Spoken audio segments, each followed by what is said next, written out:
Hello everybody, good morning, welcome to the United Stand. I'm Mark Goldbridge. This is your latest Manchester United news and transfer news now on the United Stand. Welcome to another week, lots to get into. We've got big updates around Baleba, sales going out of Manchester United. A big no! Dominic Calvert-Lewin talks grow. We've got a little bit of inside info on that one as well. Also some inside info that we gave you 2 days ago that's come true again. So big shout out to that. We've got, obviously, it's Premier League predictions day as well. I'm very excited. If you've not watched it on That's Football yet, the link's in the description or it's pinned in the live chat, or just go to That's Football. My big Premier League predictions video has dropped. I may have had a couple. I just think it makes it better content. Not now. Not at 10 o'clock in the morning. But yeah, we can talk about that because I've just seen that The Athletic have done their journalistic piece on Premier League predictions and they've put Man United in at 8th place. So we'll talk about that towards the end of the show. Is that fair? And we can talk about where I've put us as well and where you think we're going to finish. But let's get straight into the news.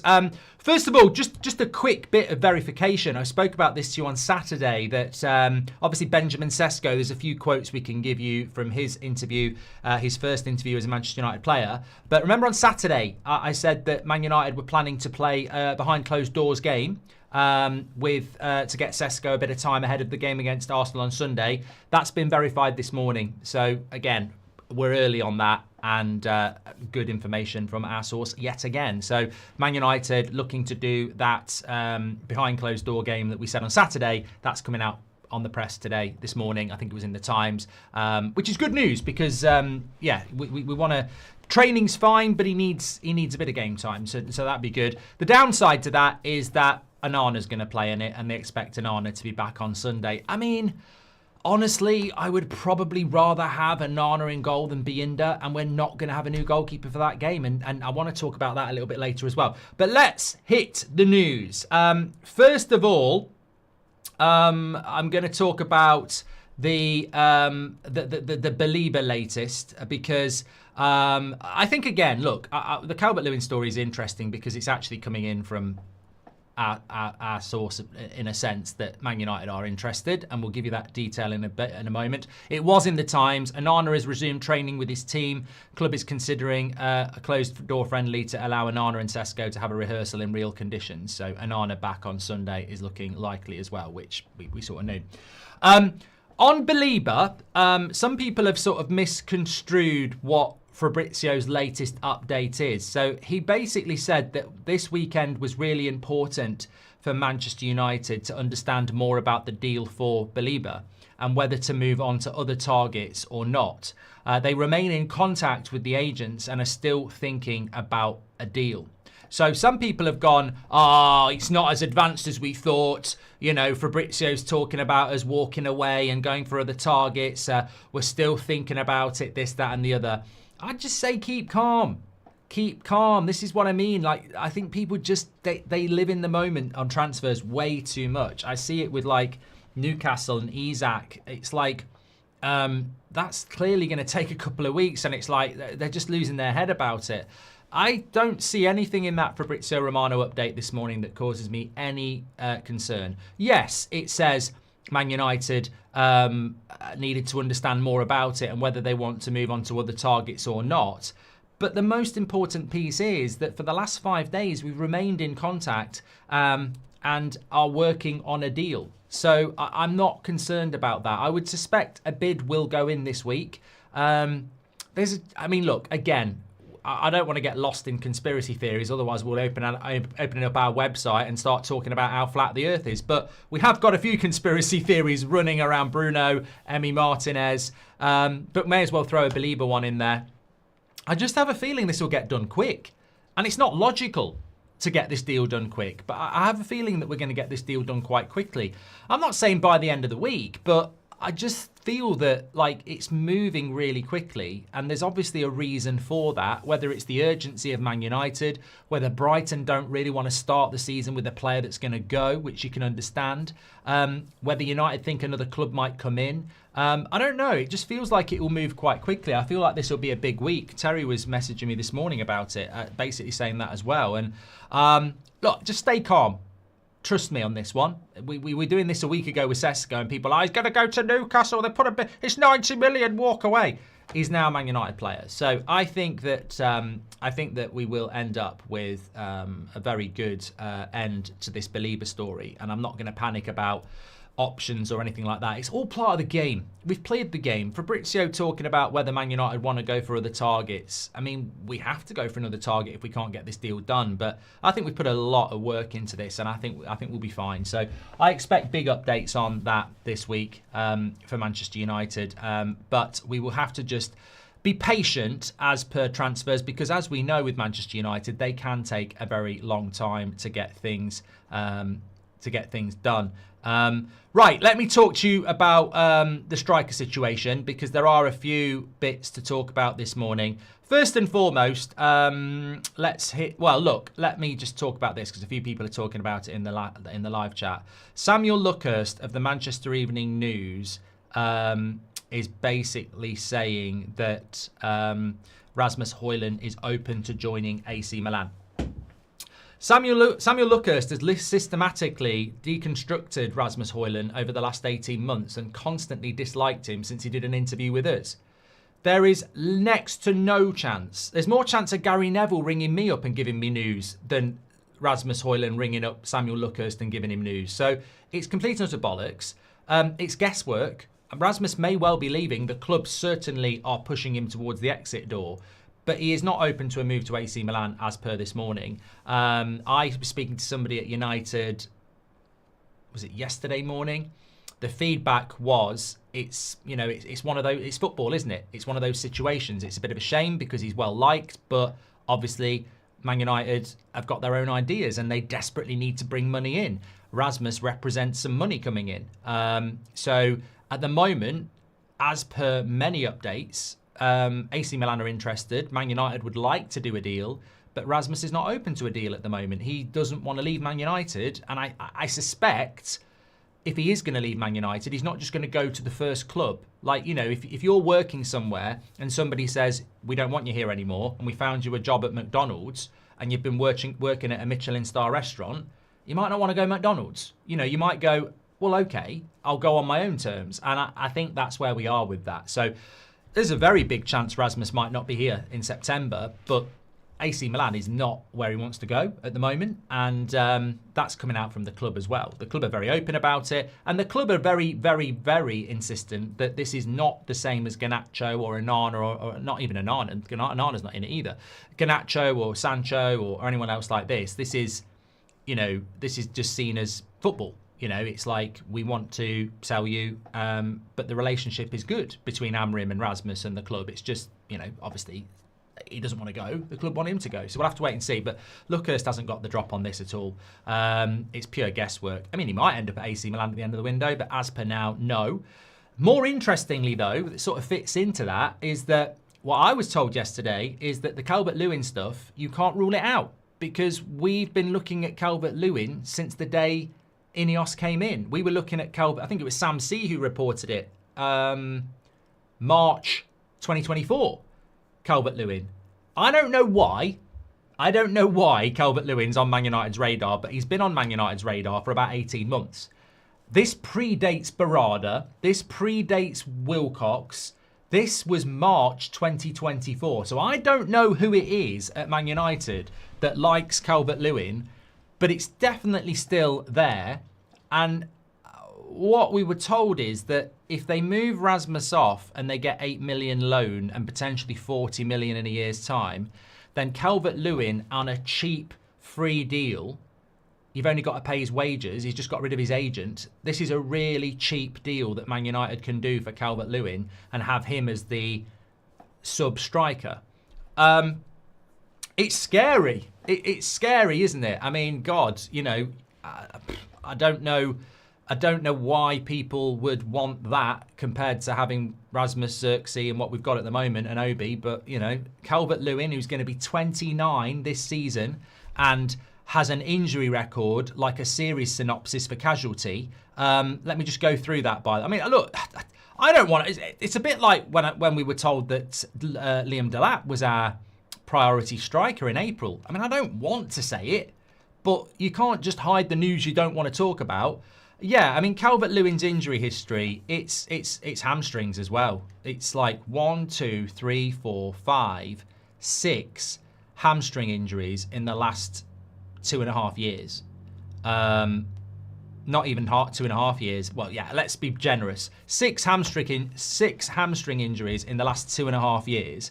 So from the age of basically 27, he's had 6 hamstring injuries. So as he gets older, his hamstrings are fucked. Yeah, I mean, this is just... And his last hamstring injury was 100 days, January to May. And if you've ever had a hamstring, and I've only ever had my first hamstring injury at 45, when I was playing five-a-side, it fucking hurt, but I was only out for a week. I thought I'd torn it, and I hadn't. I'd just tweaked it. So you can get different grades of hamstring injuries. 100 days... That's the worst hamstring injuries he's had of the 6, and it's his most recent one. So I don't know what this is all about. And as I say, it says stay calm on the thumbnail, so we're going to stay calm. Well, I am, but look, you can only deliver the news. United apparently are very interested. Well, not very interested. That's a lie. I'm not saying that. Man United have him on the radar. He would love to come to Man United. Apparently, he has sacked his agent. He hasn't got another club. And Man United are looking at that if and when they move Rasmus on. And all I'm saying is, please, Rasmus, dig your feet in and don't go. Because Calvert-Lewin at Man United is depressing. It really is. But look, we'll have to wait and see what happens with that. But look, yeah, obviously I can't see a positive. I saw somebody in the chat just before we went live saying I'd take him on a loan. Sorry, you can't take him on loan. He's a free agent. I wouldn't mind him being on the bench. I mean, the only bench he's going to be on is a bloody hospital bench, isn't it? I mean, he's just not that... You know what? He's just not that good. I watched Everton play against Man United, was it last season? And I thought they played quite well, but had nothing up front, and he was up front. So, I don't even think he's that good either. I really don't. But look, we'll just have to see where that goes. I'm not going to say anything more. Other than he would love to come to Man United, and Man United are considering it. Crazy after the window we're having, but you know, not everything's great, I suppose. Matt Casey, welcome to the Members Club. Thank you very much. Seth says rebuild ain't happening with one transfer window. It takes time to get the right players. Great start. Baleba is great, but Fernandez running around frustrated, and his Hollywood pass, as you put it, is a concern. I just want to see Bruno playing as a 10, Seth. I've said it before, that's where I want to see him play. Do you think Baleba will be our new most expensive signing? And if you do, what's the guaranteed price without add-ons? Hayden, this is the United Stand. It's a fan community-led YouTube channel. I do not negotiate the deals, so I can't answer that question, to be honest. But he probably would be well, he might not be our most expensive signing. Pogba was 89 million, wasn't he? So it might not go over that, to be fair, if you include the add-ons. Please be our transfer chief in command at United, says Garfield. I mean, I'd like to make the decision on Calvert-Lewin. No. Christopher M has got a goalkeeper conspiracy. Lemens to challenge Onana was the plan, with Emi to replace Onana if available, but that's on pause with Donnarumma now in the mix. Yeah, I mean, I wouldn't disagree with that. I think the goalkeeper... we're clearly undecided on the goalkeeper at the moment. I mean, I've got an update on sales, which feeds into everything as well. But yeah, I think you're right. I think the goalkeeper, it feels like we've got something going on. I mean, just on Calvert-Lewin, I did a bit of digging. The only other club that's linked to Calvert-Lewin is Sunderland. Can you say hello to Michael Devine, please? He watches your show every day, says Sam. Hello to Michael. And is United Stand doing an FPL this season? I have said SA, I'm going to look at it this week. So we will have a look at it this week. Love from Malaysia, it's 5 p.m, says Mukriz. Hello, everybody, wherever you're watching around the world. Thank you for tuning in this morning. And David says, Calvert-Lewin, like Luke Shaw and Mason Mount, are going to be selling more merchandise for the club. Sounds like Glazonomics to me, says David. I mean, I don't think... I mean, who if we buy Calvert-Lewin and somebody puts that on the back of their shirt, I'd seriously use that as a... If I saw someone walking around with Calvert-Lewin on the back of the shirt at Man United, I mean, that says one thing to me. Steer clear. There's something not quite right. We get Baleba, how you rate our transfer window, says Wayne. Why are people obsessed with rating this transfer window when it closes on the 31st of August? We rate it at the end of the window. I'm not rating a transfer window now, because what if we get Calvert-Lewin? That brings it down by 5. So, you know, I'll rate it at the end of the window. Remember Veghorst Nightmare, says Vaughan. Okay, right, we're going a bit silly here. Let's just remember it's a news show. We're here to talk about the news, and some of you are behaving a little bit silly this morning. So let's get back to what we're talking about. So other bits I wanted to talk to you about this morning on the news show is that, not that bit. What was it? Okay, so it's coming in from the Standard this morning that after signing Benjamin Sesko, Manchester United have shifted focus to selling Sancho, Antony and Garnacho. They're almost like, I mean, no one even mentions Malacia now, so I don't know what that's all about. But also I've got a couple of comments to bring you in from Benjamin Sesko, which I'll speak about in a moment. But look, it is incredibly August the 11th. And I think that when you get back into it, I mean, we're playing a game in 6 days. The Premier League starts on Friday. Like, I can't believe how quickly it's gone from like that nonsense tour in Asia to today. I mean, I always say this as well. I don't think people realise you click your fingers. June and July and August, well, June, July are gone. It's great that the Premier League season's about to start, but it's another warning. And the morning sneeze is back. Bloody hell. We need to study this morning sneeze, because is it something to do with a time of year? Do they happen like from August till May, and then in the summer they disappear? Is this a cry for help? Are these sneezes actually an allergic reaction to Man United playing games? Because I always used to, if you know, you know, I always used to get a morning sneeze about 20 minutes in to the 10 o'clock show. I haven't had it for months. Not had it for months. It's happened the last 2 days. And there's nothing changed. Weird. But anyway, going back to what I was saying there, we need to almost do a calendar reminder for May the 1st, 2026. You know, get a notification on your phone. The transfer window goes really quick. Because I think when the season ends, we go, oh, got loads of time. And it feels like what we've done. Cunha was basically being worked on in April. And Burmo we started at the start of June. And Sesko. We signed 3 players in 3 months. And we've sold nobody. And it's August the 11th. So I'm not necessarily criticising that. I'm criticising how quick the time goes. It goes so fast, doesn't it? So the Premier League season's basically going to start. Pre-season is over. It's August the 11th, and we're still talking Garnacho, Sancho and Antony. I think that's incredible on their part. I mean, what I was told a couple of weeks ago is that Man United are very relaxed about this. All Amrin wanted was for them not to be involved. And what a masterstroke that was. If they're willing to sit on their arse when they're not involved in pre-season, imagine what they would have done if they had been. Imagine the minutes we would have had to give in to Sancho, Antony and Garnacho on the tour that other people wouldn't have got. Like, they'd have had to add 45 minutes and stuff like that. So I think it's I think we've made the right choice in freezing them out.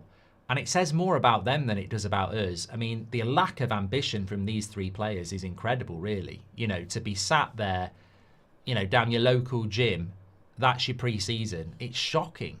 It's really shocking. And look, Antony will say, well, I only want Betis. Man United would say, you're our player and you're not fucking going on loan.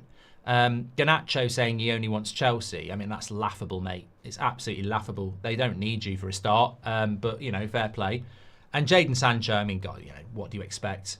I mean, he's not used to sitting on his arse, is he? So I think that, you know, obviously it would be nice to remove these players, but I don't really know what more Manchester United could do apart from building a time machine and going back to the point that we signed them and not bothering. I mean, look, Antony was a warning. At Ajax, he went on strike, and he's basically on strike with us. Sancho, there was a little bit at Dortmund that he was a bit, you know, late for training and stuff like that. But, you know, I wanted that deal. And, yeah, look, it is what it is what I'm saying. I don't think we could have, in defence of Manchester United, I don't want to say that, I don't think we could have done anything better with any of these players. They've basically behaved really lazily. You know, they've sacrificed pre-season to sit on their arse. So, You know, they're acting like players in June who do extra training in Dubai, but this is pre-season. So I'm sure Man United do want to progress it. I mean, let's call a spade here. Every single one of these players thinks they're in control and are waiting for the end of the window because they think they're going to get what they want. Anthony thinks we will loan him to Betis and we won't take a transfer fee and we'll cover his wages. Garnacho thinks that we will lower the price to a cheap price for Chelsea. And Sancho thinks, well, you know, I can run my contract down. And ultimately, they might all be right. And ultimately, what do you want to do? I just want them out of the club. The one that I think we should dig our feet in a bit is Garnacho. Like, he's going to Chelsea. He is a talented player. Chelsea play in the same league as us. I don't think we should be giving up a player ridiculously cheap to help them out. But if we can lock them in, then to add-ons and sell-on clauses, then, you know, maybe there's something in it. But look, I've got to say, never have I known a time where somebody just said, have you seen Garnacho's latest post? Is it the one where he's in the gym? I am blocked, but I think you can look on Garnacho. Let me have a look. Alex Garnacho. Oh, he's in the gym doing weights. With his hand on his head. Fascinating. Absolutely fascinating stuff. Yeah. Yeah, I forgot what I was going to say because they're just so irrelevant. I feel like I've wasted the last 5 minutes. But no, I think with Garnacho and Sancho and Anthony, I mean, there's the thing is, there's about £500,000 a week in wages there. £500,000 a week in wages. If we got rid of them before August, that's £2 million saved in August. So you just need to move them on. Yeah, we just need to move them on, really. Oh, he had a time thing on his picture. I mean, look, there legitimately is a Garnacho fan club out there, so I have to respect the fact that some people will find it quite exciting seeing a Garnacho picture with an hourglass on it. But, I mean, the irony of it is hilarious. He's there going, oh, it's not long till I play for Chelsea. And then on the other hand, you're going, you've missed all of pre-season, you knobhead. Like, you know, it's the countdown to Chelsea starts. Yeah, Premier League season starts on Friday, mate. You've not even had a pre-season. So, you know, it's embarrassing that you think, ooh, timeline. But look, I don't know. He's vaping as well, apparently. I don't know. Let's move on to more positive things. So we've got a quote coming in. Well, there's a few quotes coming in from Sesko because you can check out his interview. He says, I just want to tell Man United fans that big things are ahead. I can promise you that in every match, I'll give my maximum. Look, I was having this conversation with somebody yesterday about, and I think I sort of brought it into a show I did yesterday, but it's very, very true. I live in a real world, and I think that as much as it's always going to be exciting to buy a Paul Pogba or a Bruno Fernandes or a Benjamin Sesko or a Jadon Sancho or an Alexis Sanchez or anybody else, they're always going to be really exciting to buy because the great thing about transfers is you can live in a fantasy world. You can make up what's going to happen. You can just live on excitement. Nobody signs Benjamin Sesko and goes, oh, I bet he's going to flop. You imagine the best. You imagine 20 goals a season. You imagine Champions League football. You imagine getting him back into title races. That's what we do. My biggest concern is that, and you know, shout out, he's not been here for years, Paul Robinson, but he was one of our moderators and the mods will remember him. And I remember when we signed Bruno and he said, how long before we drag him down to our level? And I think that's something that it's not individualistic to the players. It's the club culture. Every signing we make, we drag them down. There isn't that many players in the last 10 years that you would say that we've bought and have gone up a level. I think Bruno did for a period, and there's one or two others, but generally everybody we sign drops. We don't get the player we thought we were buying. We don't get the Sanchez from Arsenal. We don't get the Sancho from Dortmund. And that's something that we as a football club have got to look and study. Now, partly I think that's because of the personality of the players. I think sometimes we bring players in with the wrong attitudes. Sometimes we bring players in with the wrong injury history. Sometimes we bring players that aren't good enough in. I think when you look at Cunha and Mbeumo and Sesko, I don't sense that they're not good enough. I don't sense that they've got the bad attitudes. So maybe it'll be simple as that. It's just about the right profile of player. But, you know, even when I watched the game against West Ham last week Everton last week and Fiorentina this week, and Cunha's sort of playing as a false nine, I'm sort of like, that's not what he did at Wolves. And we're bypassing him with a long ball. That's not, you can't just buy Cunha from Wolves and get the goals and the assists if you bypass him or you play him out of position. So we have got to feed these players. Now, Sesko, you've got to feed him chances. Very, very easy. We've not been very good at that for 5 years. But Mbeumo and Cunha, you've also got to give them ball that they're good at dealing with. You've got to get the ball into Cunha's feet. You've got to get it into his feet quickly. He needs the ball to feet to turn into space and progress. With Mbeumo, you've got to find him quickly to give him the space to cause the damage, to run into it, to put the cross in, to get the shot off. So look, what's my point? My point is, I'm not going to sit here and guarantee any player that we've bought this summer is going to be a success, because the last 10 years is littered with this player is going to be a success and then they're not, and they get dragged down to the level of Man United. There are huge expectations at Manchester United. There are huge pressures. There is huge disruption.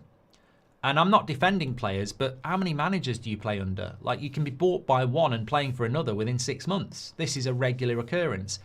We need stability.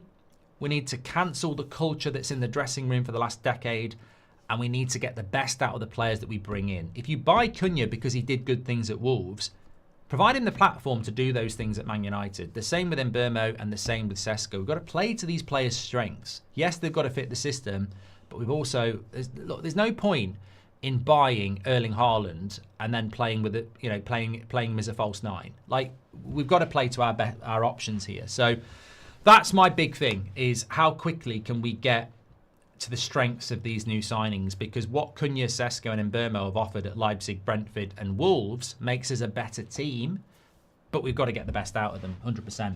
I think Garnacho should have gone to Italy or Spain, as so many players go there and do well. Chelsea don't need him, says Michael. He's got a point to prove, though. He's got a point to prove. How good are you on the ball, says Luckman. And it's pointless wasting time speaking on these players. This situation wasn't created by them, and these are legal contracts in place. Actions are limited. It's class of 99. Could you give us more context? Because I don't know who you're actually talking about. Garnacho got caught with a vape as well. It's been going around Twitter, says Jacob. I don't know about that. I don't know about that. I mean, Chelsea want to buy him. He comes with baggage, We all know that. There's a lot of things I know about Garnacho, rumours-wise, that, but there's a lot of things I know about other players as well. I mean, it's just not worth commenting on. But I'm sure there's a footballer that smokes. Maybe they've stopped now. There was a good footballer who smoked. It's not Chesney, is it? Does Chesney smoke, the goalkeeper, at Barcelona? I'm sure there are players that do smoke or have smoked. McTominay smokes, apparently, says just Danny. That might have just been a celebratory cigar at the end of the season. So, look, the thing about vaping is it's each to their own, but there is absolutely no medical analysis on that. So, it's I wouldn't advise people do it, but you're free to do what you want. Before facing against the top six, always gave me a feeling that we are subpar and would take a miracle to win. Now feeling we can go toe-to-toe. Seth, it's 10:30 on a Monday morning and you think we can go toe-to-toe with the top six. Can I have whatever you're smoking? Forget vapes, cigars. I want to smoke what Seth's smoking because he thinks we can go toe-to-toe with the top six. I want to hear more from Seth. I want to hear more.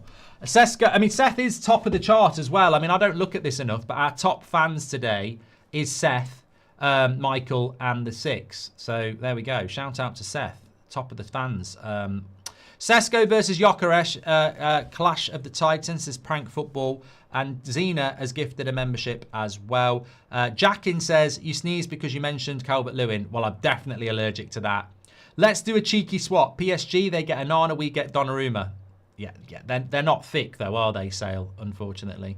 I've watched other channels and no other channel presents news or info as accurately as you. Any new old Calab like Robbie or football fill-in in this year? Yeah, I'm back with Robbie Shornock on That's Football on Friday. We've got a proper forfeit this year as well because we only started halfway through last season, so we're from the start this year. Premier League predictions weekly. So that's, yeah, we're looking forward to that. Michael says Lemens and Baleba or Donnarumma and Højlund. I've been asked this before. I'd go with Donnarumma and Højlund.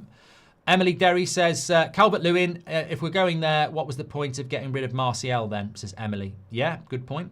Hope you're doing well. JCH MUFC has gifted 5 memberships this morning. Thank you very much. Absolute legend. Just turned 26. Any advice, Mark? I think Cunha would be a better centre midfielder than Bruno with his ball carrying. Maybe swapping them could be a solution, says Caleb. Interesting. Any advice for a 26-year-old? Yeah, it's all downhill from here. Your life's over, mate. Yeah, may as well just, take up knitting, buy yourself a bag of Werther's Originals and get some Just for Men because you're going to go great. No, I mean, look, bloody hell, 26. You've got 20 years on me, mate. You've got a whole life ahead of you. Don't waste it. A bit like the transfer window. It's over before you know it. And, life's the same. Not saying it's over, but... I mean, I don't know. I sometimes look at the last 20 years and I go, where did that go? So just grab every moment. And also, it's a privilege to get old. People panic about getting old. And you do think, well, where's the time gone?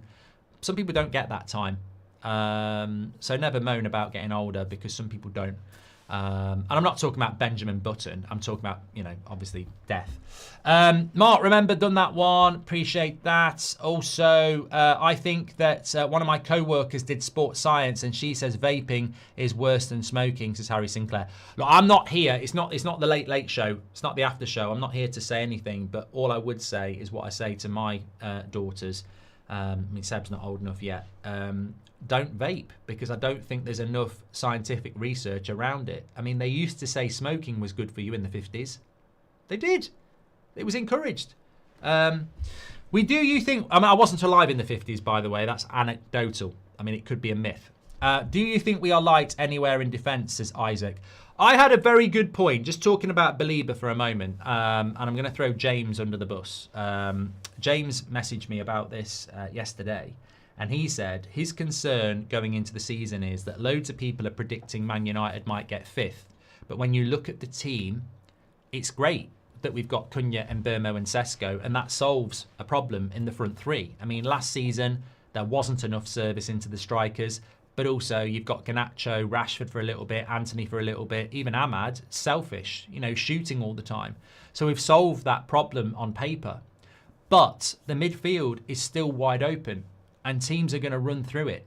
The defence at times is bad on the back post and teams are going to exploit that. And the goalkeeper is better at volleyball than goalkeeping and teams are going to exploit that. So I think you can walk into this season, like James says, and go, there is improvement, but there are also holes in this team. We're going to need to average over 2 goals a game to get anywhere near the top 6 because we're clearly going to concede goals. We're not going to get many clean sheets.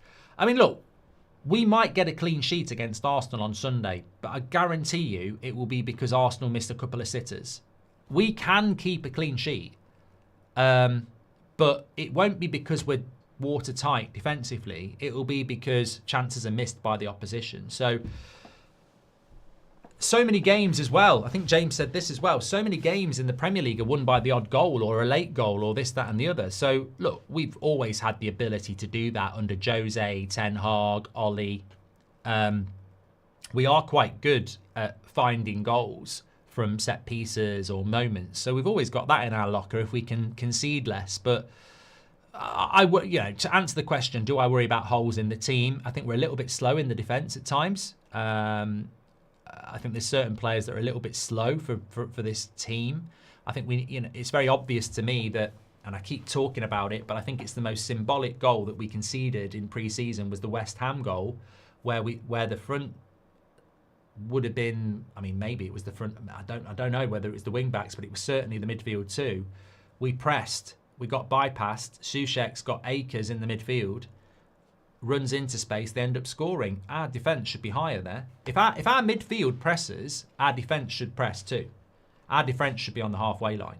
If you've got a midfield two of Ugarte and Bruno, and they press and leave the midfield space, then two of those defenders should be stepping into that space because there's a spare one anyway for the long ball. But we don't. We stay back as a three, and then Souček's got it running into space. So the defence, people have a go at the midfield. Bruno and Baleba could technically both be number 8s in that midfield, and it could work if your defence steps into the midfield. But at the moment, we haven't learned to move into the midfield. Got 3 centre-backs, and they can be quite static at times.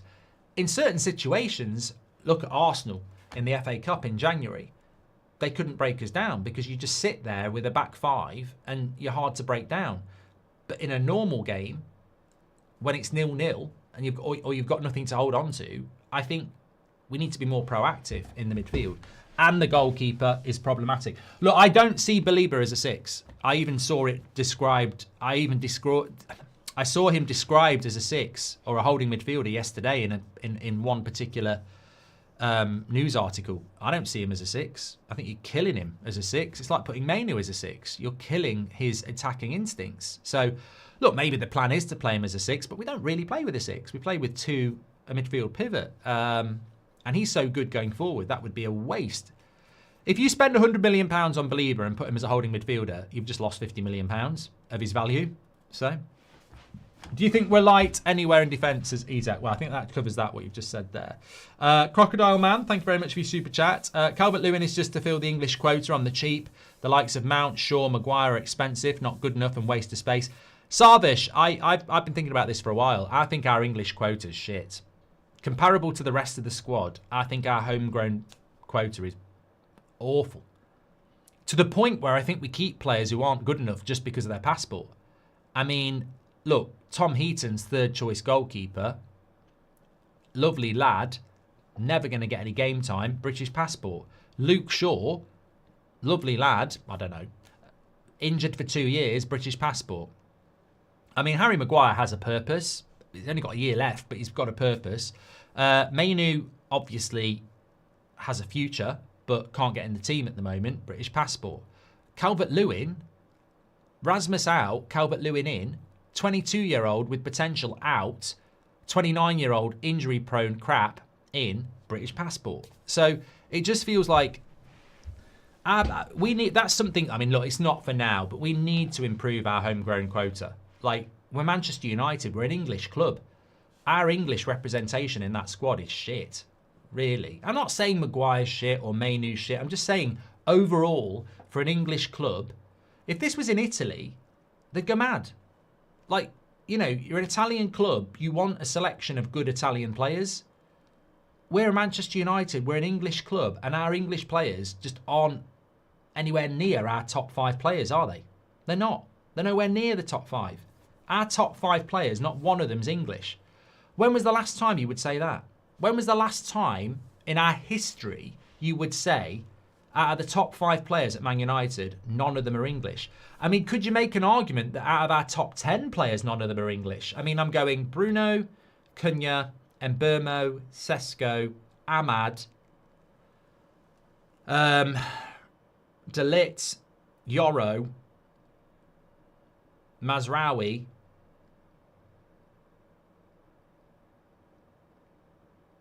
Well, it's close, isn't it? It's close. I mean, I'm starting to think now I might throw in a Manu or a Maguire, but you know, it's close. It's close that Martinez fits in there as well. You could make a case. You could genuinely make a case that not one of Man United's top 10 current players are English. That's a disgrace. It's not something I'm going to scream and shout at Sir Jim or Joel. You know, I'm not going to shout it because there's bigger things to solve, but that does need to get solved. You can't have Manchester United Football Club with not one English player in their top 5 players. I mean, you look at over the years, Scholes, Beckham, Rooney, Carrick. It's not good enough. It's not good enough. Yeah. Somebody just said Mainu hates. Mate, I'm one of Mainu's biggest fans. I don't want him to leave Man United. But if you think he's in our top 5 players, can I have what you're smoking? Seth, I don't want you're smoking. I want to smoke what you're smoking. So Maguire's in our top 5 players and Mainu's in our top 5 players.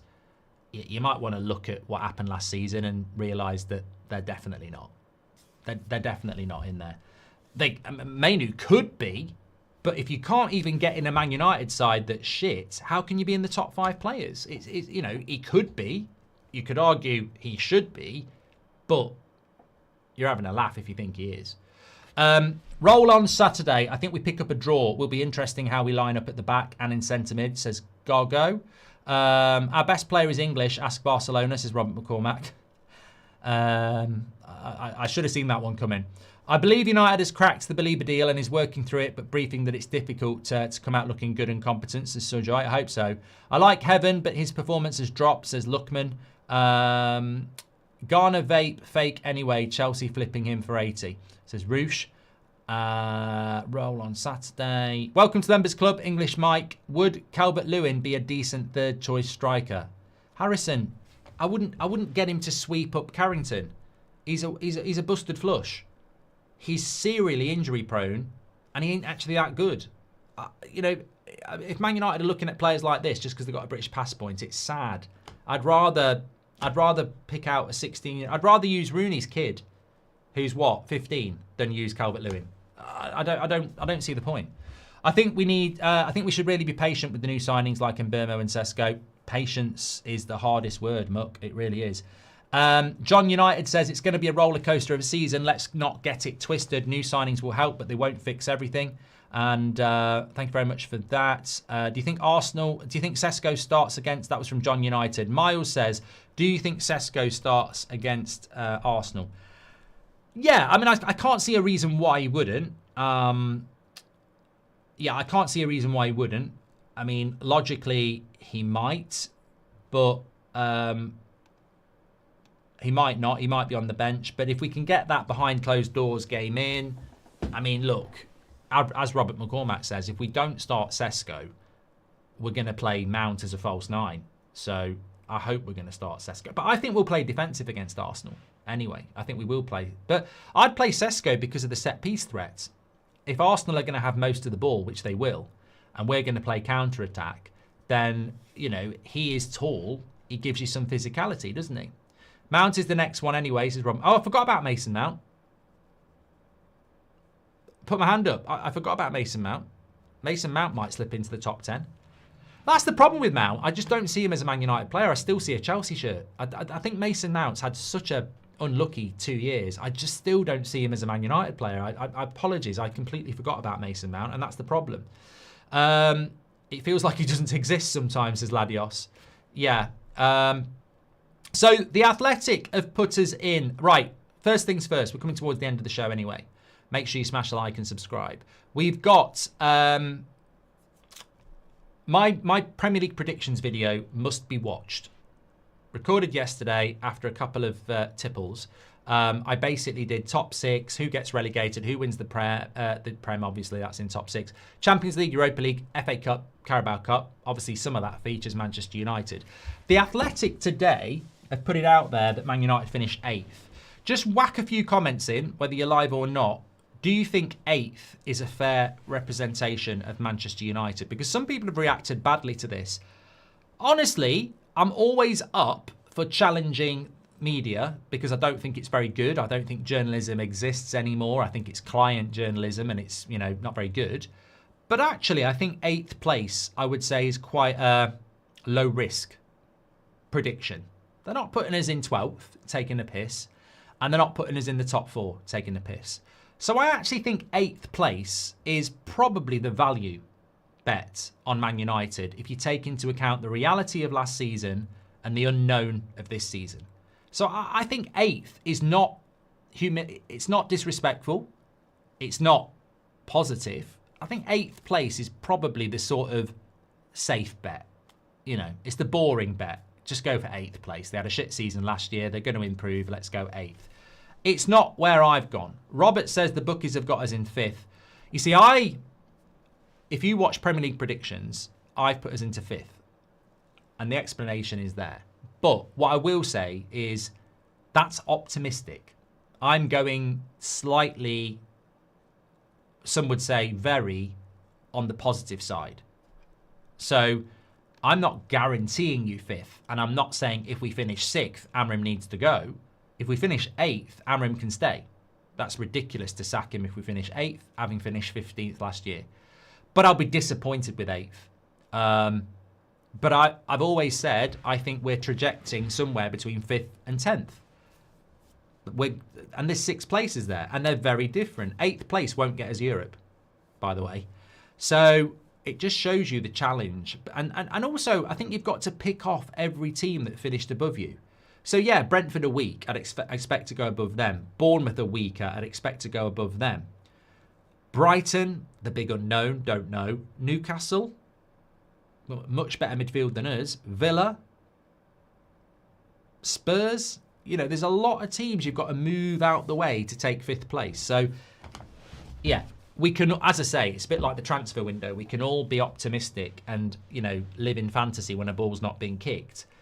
I think the reality is going to kick in after the first 5 games when people see how many points we've got. And that's why I think it's always look, you can't rate a transfer window until the transfer window is over. And yet you have to do your Premier League predictions before a ball's been kicked. I actually think Premier League predictions are a lot easier when you've watched the first 3 games, which we don't get to do.